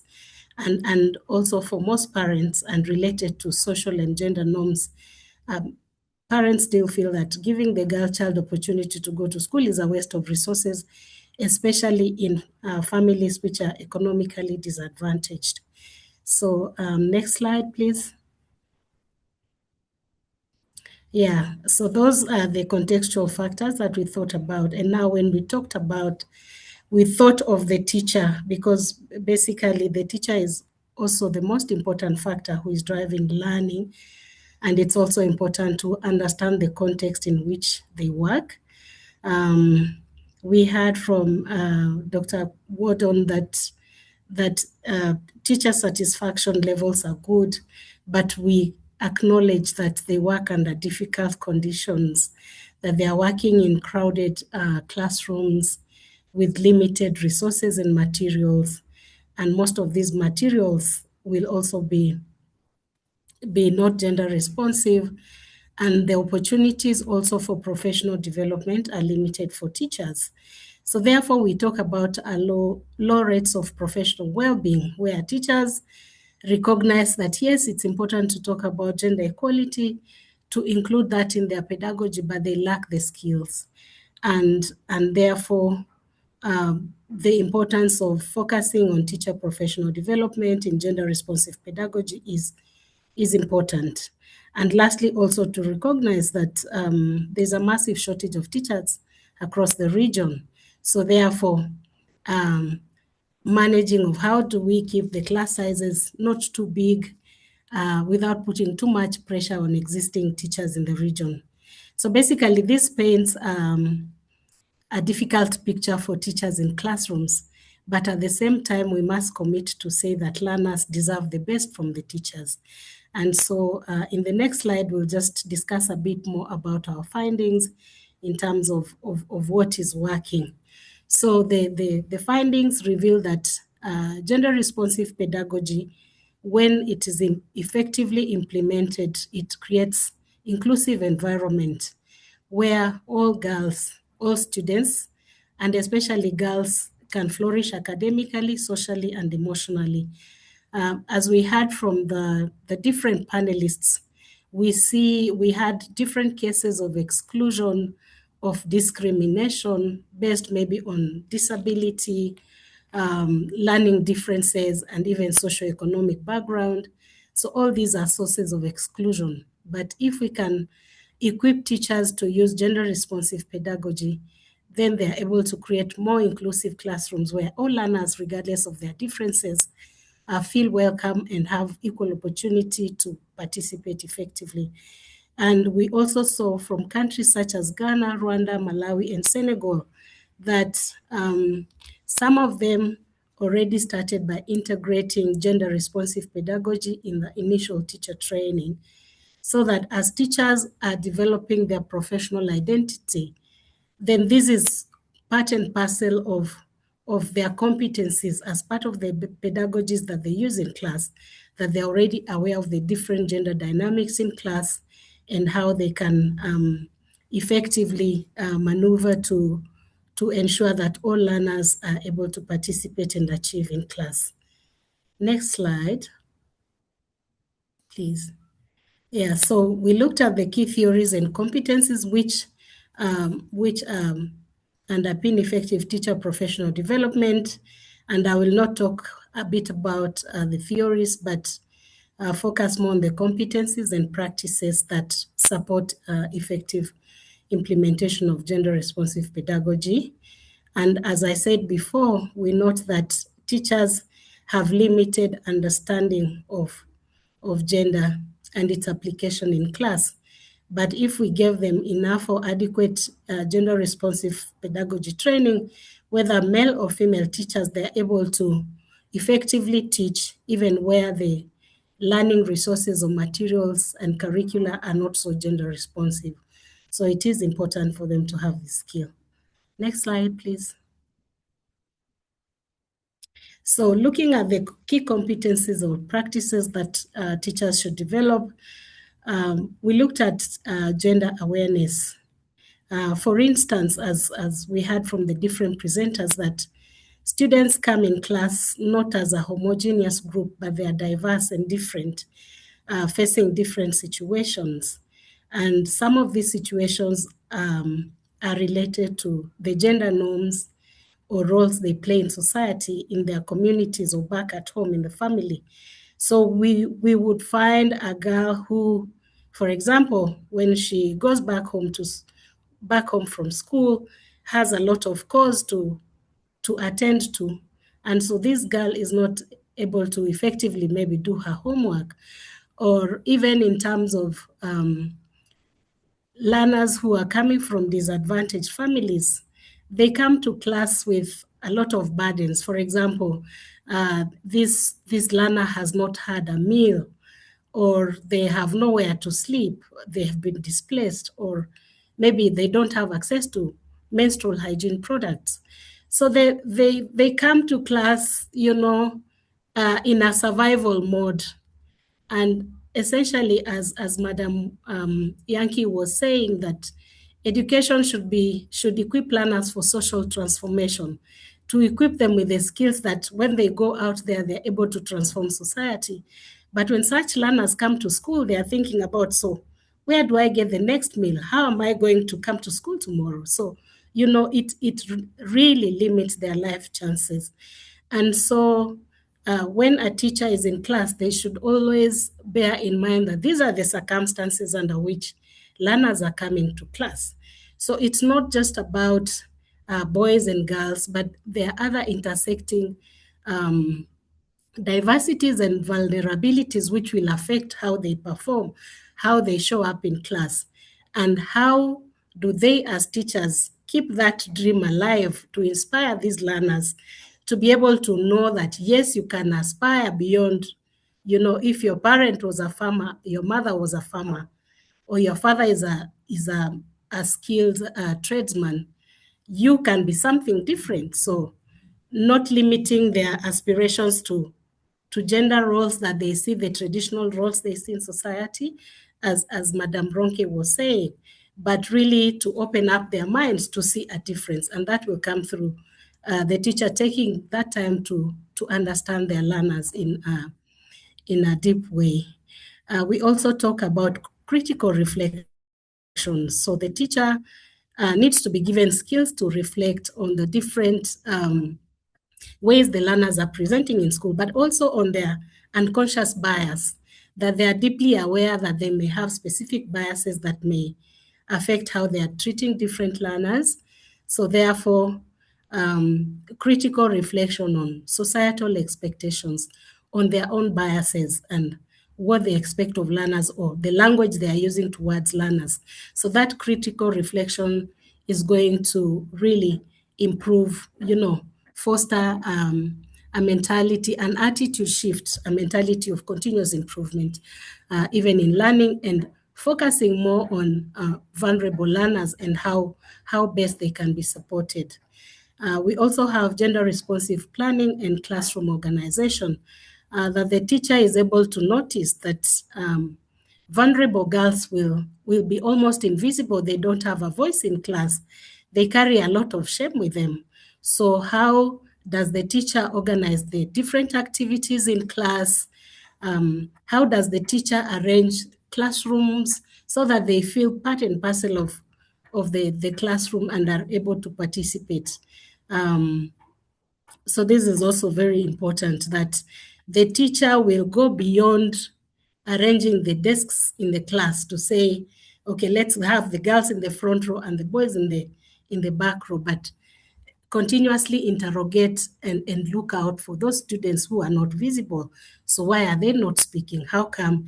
Is it that they are not understanding? Is it that there are other factors? So remedying in real time any situations of discrimination or bullying. And we also talk about inclusive facilitation and classroom management, like how is the teacher addressing the different dynamics in peer interaction, classroom interactions, so that the school and the classroom environment is very safe and inclusive for all learners. We also have adaptation of curriculum and teaching materials, where I think UNESCO and different partners have been working with governments to adapt the curriculum, but also teaching materials to ensure equitable representation, like how do textbooks display girls or boys in different roles in the communities? Do disadvantaged girls also get to see themselves in teaching materials or learning materials? So that they are not feeling invisible, but they can see that there are different representations of the different situations that they face in class and are able to relate to that. And the last competency was about guidance orientation, that the teacher really should be equipped with the skills to always assist the learners, first of all, to understand their interests, what are their strengths, and what are their aspirations, what do they want to be, and to continue to encourage them so that learners are not limited by what they see in the community. And this would go beyond the classroom, where the teacher is also trying to understand within the family or in the communities what messages are parents telling their children about learning, about subject choices and careers. So the teacher is now able to mitigate the differences that are in the community in terms of norms and expectations for girls. Sometimes many parents have very low expectations of girls, but the teacher comes in now to encourage, to support, to inspire. And looking at that, we can see that really the role of the teacher is really increasingly demanding. And therefore, even as we go forward to look at the professional development programs, we look at how do we support the teachers so that this is not an individual burden to the teacher, but the system is built in such a way that the teacher is able to receive the support they need to be able to effectively implement gender-responsive pedagogy, ensuring safe classrooms, looking out for the learners who are lagging behind, liaising with the parents and communities, being able to report any cases of violence as we had. So all these are demanding, and that's how, when we design teacher professional development programs, we should ask ourselves, how are we best supporting the teachers continuously to be able to effectively play their role? Thank you. Next slide.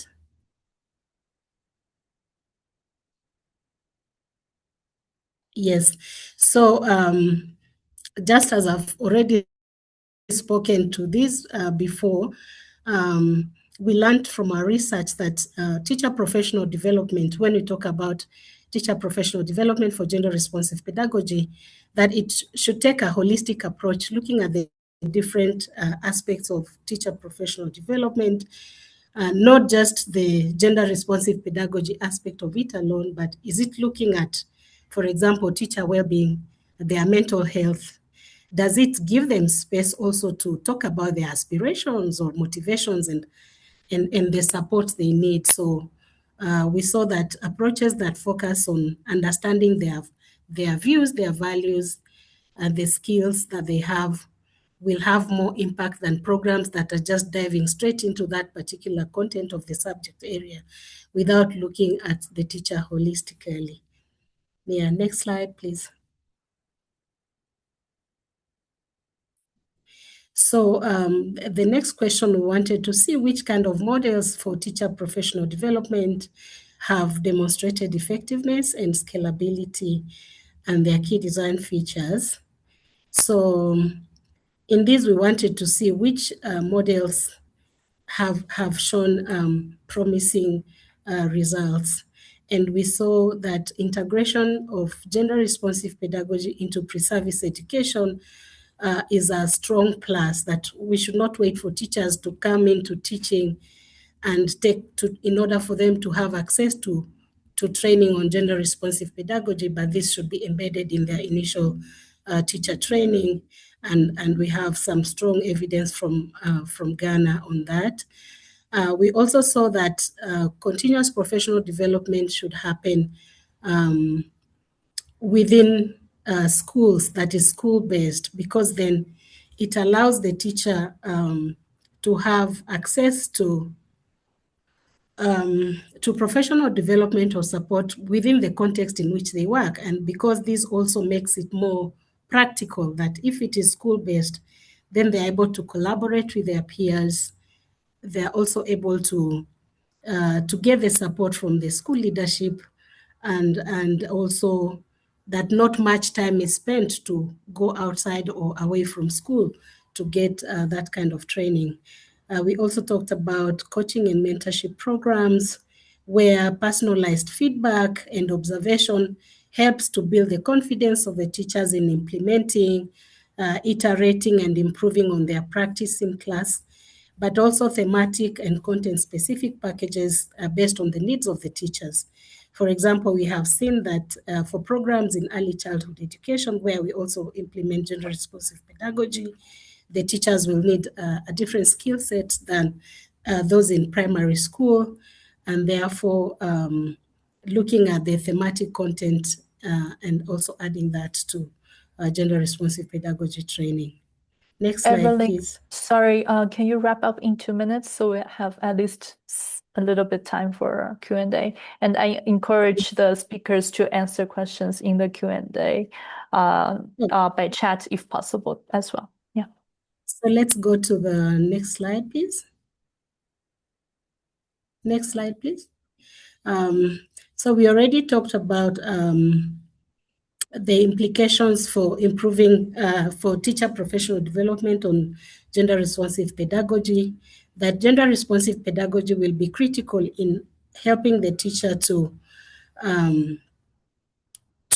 support learners who are disadvantaged, because it comes from the perspective that teachers are co-creators and co-agents. They understand the local context.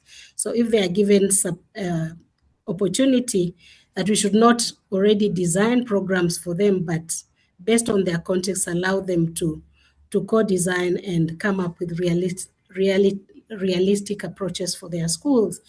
And we were also saying that it should be subject-specific, content-based, and also support collaboration, because gender-responsive pedagogy is really related to the social norms. So even working in groups with other teachers helps them to question and create a school culture that promotes gender-responsive pedagogy. Lastly, we are also talking about the need to increase investment actually in teacher professional development for gender-responsive pedagogy, because it goes beyond just the training. We need a whole school approach, like an inclusive environment, a good vision and leadership, and even infrastructure to support gender-responsive pedagogy, but above all, acknowledging that teacher well-being is very important. So we have also curated a few resources, several resources, and the process is ongoing. Camilla, would you also present the slide on the compendium? So we noticed that teachers in disadvantaged communities may also not have access to resources. And together with UNESCO, ICBA, FAWE, and AUCFR, we have curated some resources together to show different resources that teachers or teacher educators could have access to in implementing gender-responsive pedagogy. And in the next slide, we have shared links where you can have these resources. And you're also taking this opportunity to welcome any of the those here who may have relevant resources that you think you can also share with other teachers across the continent, we have also provided a link there. So please, we welcome you to share that. Thank you so much for your time. Thank you so much, Evelyn, and thank you for sharing all these useful findings from literature and from your thoughts on the competencies. Now, please allow me to invite my colleague Marianne to facilitate a little bit the Q&A session. I'm sure we benefit a lot from this rich presentations. Marianne? Yes, Camelia, thank you so much, and thank you to all the wonderful speakers. We do have some really good questions that have been coming up in the chat box, and I also echo Camelia to encourage the speakers to try to answer them in the chat box if you can. But I know I have just a few minutes, so I'm going to ask just a few of the questions to the speakers. So I'd like to call on Dr. Mike Mapoyi first from IPAS and the DRC. There were some interesting questions that came in. So there are two questions. What role do parents and communities play in preventing gender-based violence in schools? So that's the first question. What role do parents and communities play in preventing gender-based violence in schools? And the second question, Mike, is, does the data you presented relate only to public schools, or does it also include private schools? How does your organization measure the impact of your interventions, and is it related to public and private or just to public schools? So Dr. Mike, over to you, please. Thank you so much, Marianne. So for the first question, and thank you for the questions, they're really relevant. For the role of parents and communities, we are using the existing like structures in the school environment, which are committees of parents, for example, where they come together to meet and discuss about school matters and their kids' questions, to integrate conversation about gender-based violence in school, and particularly the discussion about pregnant parenting adolescents and non-conforming youth, gender non-conforming youth, sorry. And this space is a safe space for parents, usually, and it brings also the school governance that is attending these conversations and taking recommendations from it. So this is a good space. Also, we are using like students' committees, existing students' committees.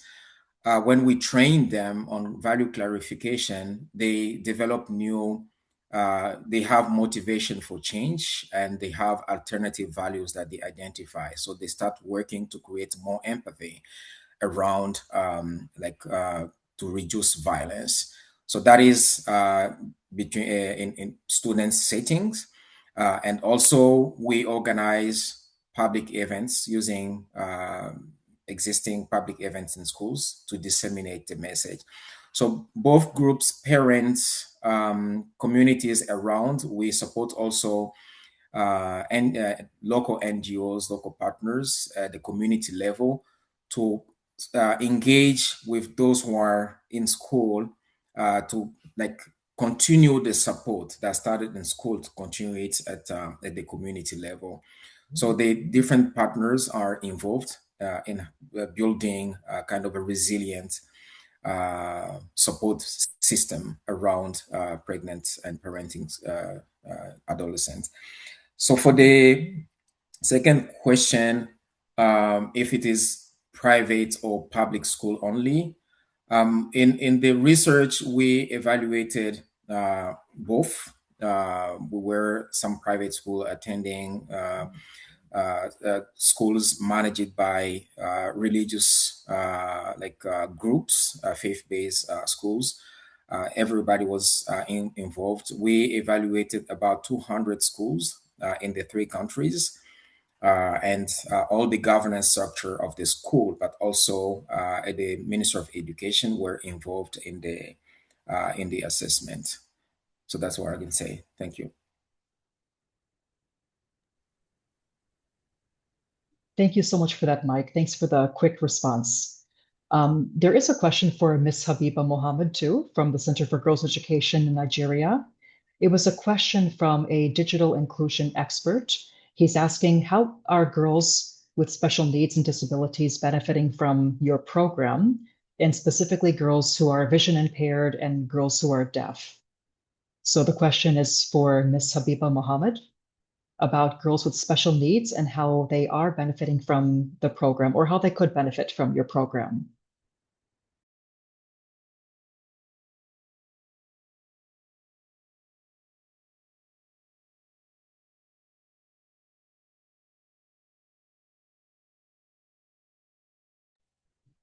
Ms. Habiba Mohammed?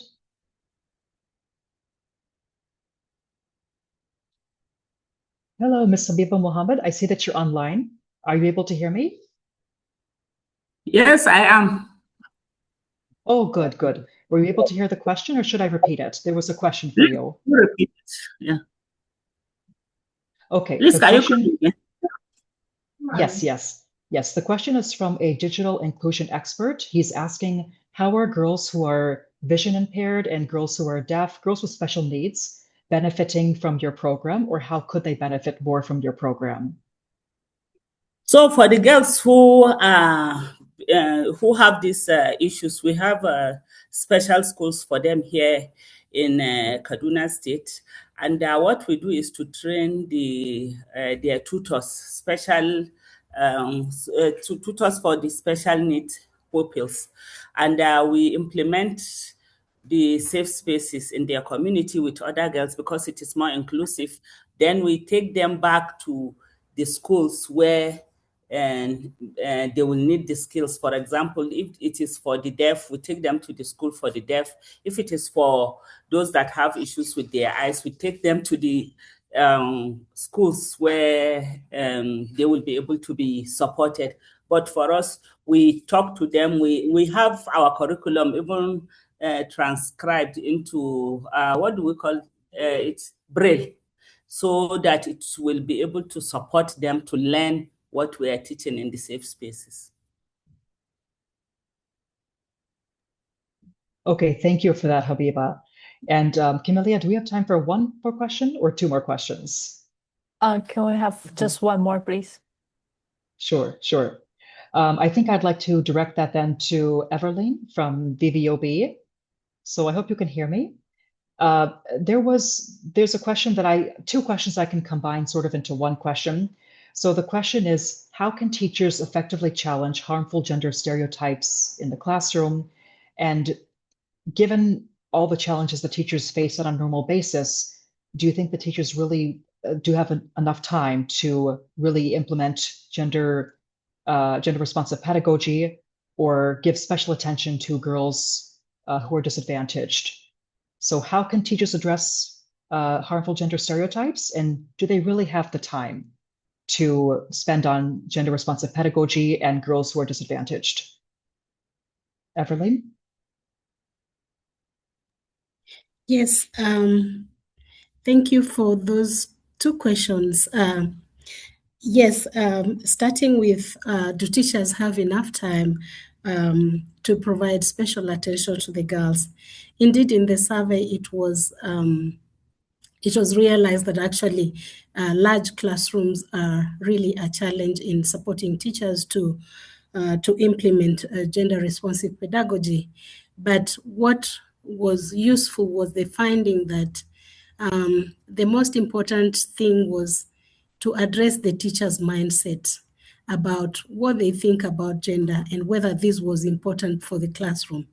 And therefore, this teacher mindset and attitude would help them to innovate and find creative ways of addressing specific issues relating to to inclusive classrooms, to participation of different groups, so that we understand that the basic training of teachers gives them some specific pedagogical skills, but with a change of mindset and critical awareness that this is an issue that I need to address in class, we know that the teacher would find innovative ways of addressing that.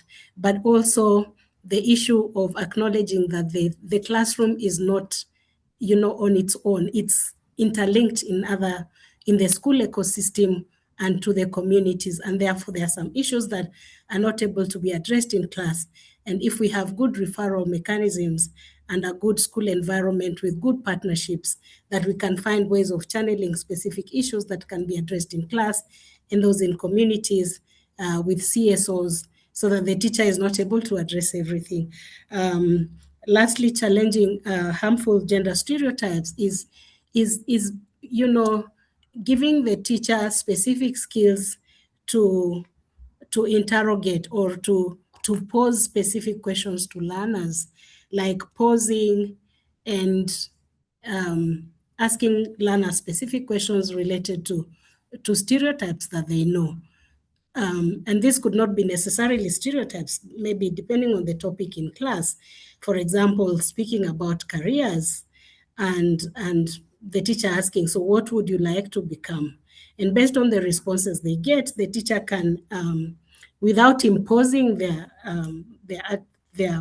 opinions, ask the learners and slowly get into that topic to start to, deconstruct some of the preconceived notions that learners may have about specific gender issues. Thank you. Everline, thank you so much for the concise and clear response. Habiba, thank you as well. And thank you, Mike. I have posed 2 questions in the chat box for Dr. Ronke Sayombo and Dr. Quinton Woden. So if you might have a chance, please have a chance to take a look at the questions in the chat box. And Camelia, back over to you. Thank you so much, Marianne. Thank you. And we have posted a link for the survey. So if you have any suggestions for this webinar series, feel free to share your thoughts and tell us what do you think about this webinar series. Now, without further ado, please allow me to invite Ms. Somaya from Somalia to share her thoughts as a final reflection for this webinar series. With this webinar session. Somaya? Thank you, Lou, for that. I would be very brief. I think we're over the timeline. So good afternoon, good morning, everyone, depending on where you are from.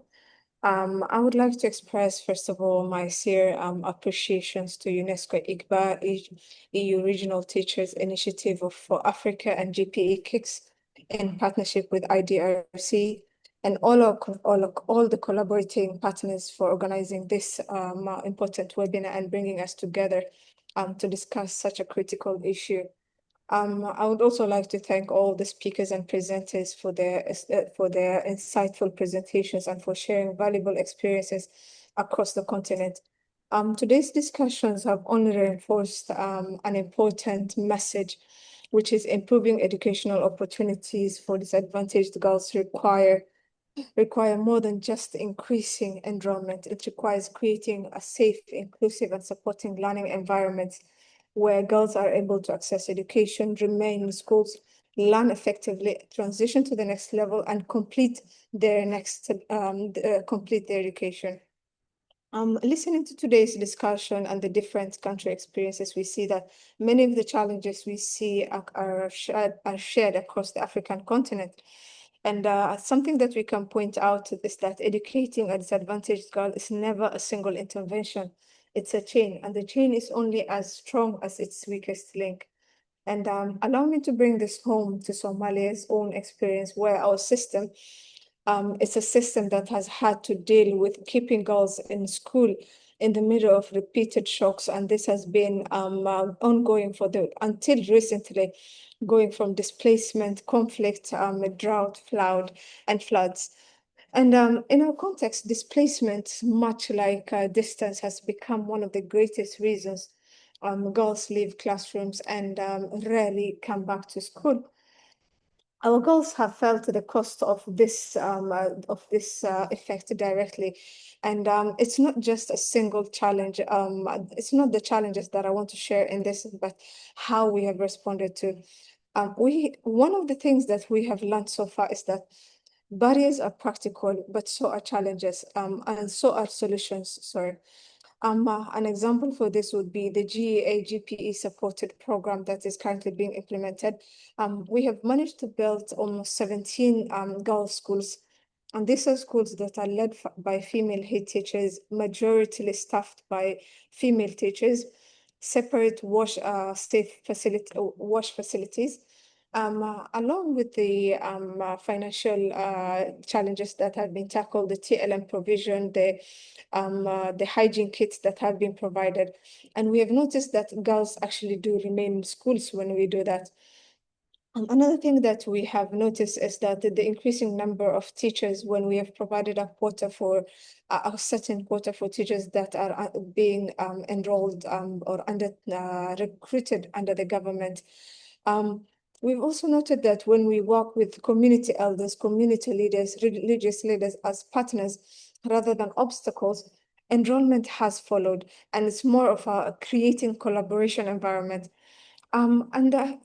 The fourth thing is that when we designed programs for the hardest to reach girl, instead of just treating them as an aftermath, and these are girls as a pastoralist community, these are girls in the girl with disability, the whole system becomes fairer. For Somalia's experience is that when we make schools safe, welcoming, and within reach, girls come back and they do remain in schools.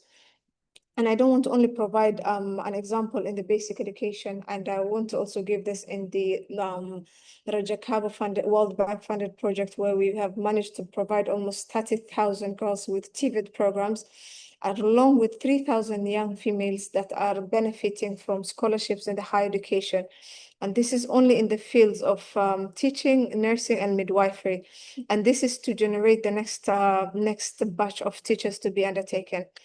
And from today's reflections from the different presentations and the different speakers, first is we reach the farthest behind, the farthest girl.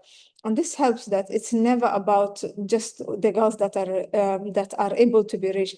We must design these programs from the hardest reach to for the hardest to reach girls as a start from the beginning and not just as an afterthought.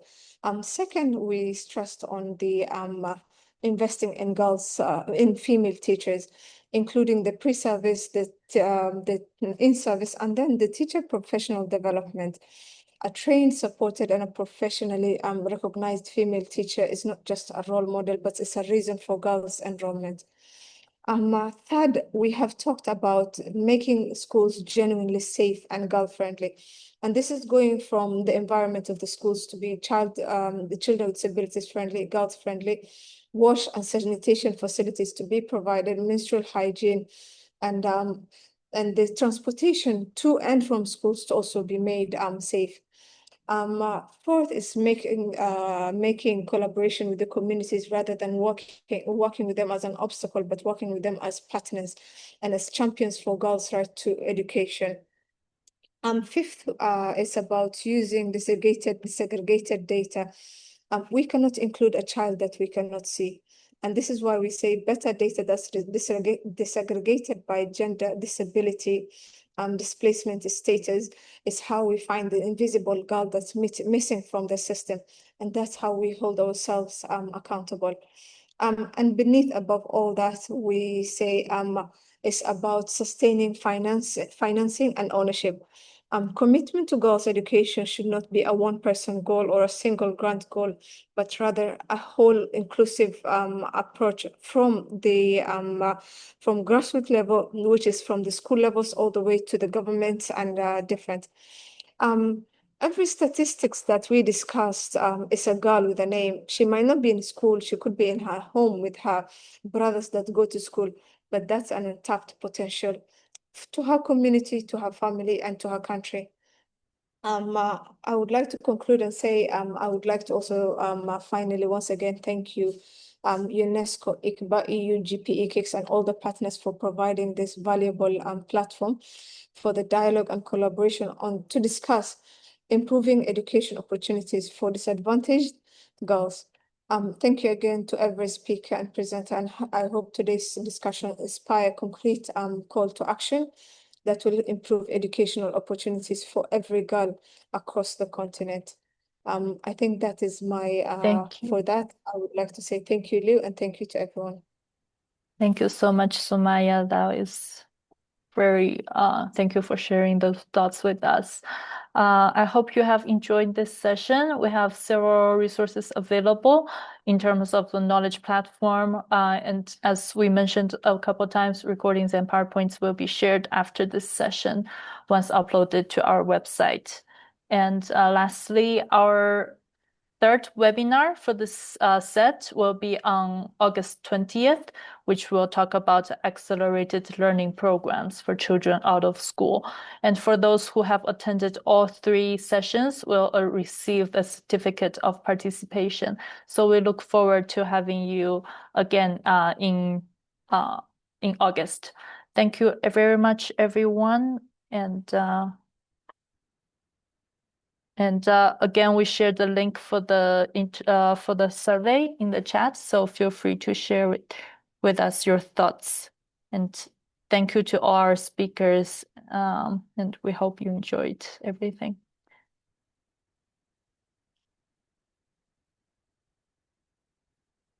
Bye. Thank you. Thank you all. Thank you. Thank you. Thank you. Thank you. Thank you. Thank you. Thank Thank you, you. Sumaya Mohammed. Appreciated your Thank you. contribution to the point. Thank you.